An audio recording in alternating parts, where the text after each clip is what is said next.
Well, you know, the music keeps growing. We appreciate all the music from the past. Thank you. Who are your influences and inspirations?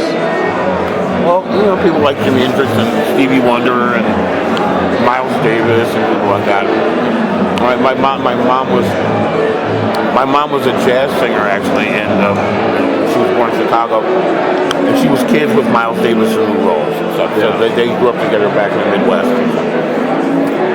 And tell us how you met Frank Zappa. How'd that connection come about? I met him when my wife and I were in college. Actually, I was on the local crew, and Frank came to do a concert.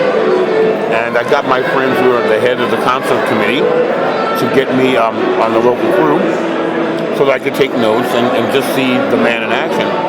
And we came in for sound check, and we hit it off, made eye contact, and totally hit it off. And it was great. He took me backstage, handed me his guitar, made me play and sing, and he asked me to audition for his band right then and there when they got done with that tour. And 8 months later, he flew me out to LA from my dormitory room, and I made it. I ended up making the band, and I ended up being with them longer than anybody was, like almost 18 years. Wow. Now, list the albums in that era you played on. I joined the band in '78, and my first album was Joe's Garage. Yeah. And I was on every album from Joe's Garage until he died in '93. Amazing. And take us behind the scenes. Of course, we know Frank through the music.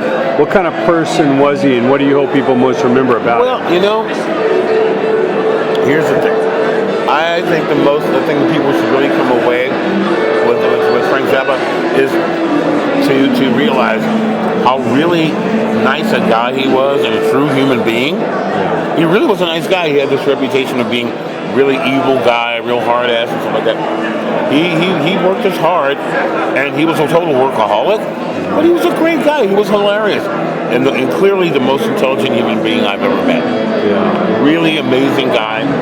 He was very, very blunt, very forward, very straightforward, but he was the most intelligent person I ever met. Yeah. Just amazingly sharp, amazingly on top of it, and he worked almost 24 hours a day just to make sure, to ensure like the quality of his work and at all times. Quality was very, very important to him, you know, and being truthful was very important to him. So you let a music inside of him, and he was constantly creating. Tons, all the time, 24 hours a day. That's what he got off on the most. Yeah. That's what he lived for. He lived for working. He wanted to be working 24 hours a day. I mean, he left such a body of work, you know. And the thing is, the body of work that people know about, there's still more. Yeah. There's still more of it. You know, I mean, that hasn't been released tapes yet. And tapes.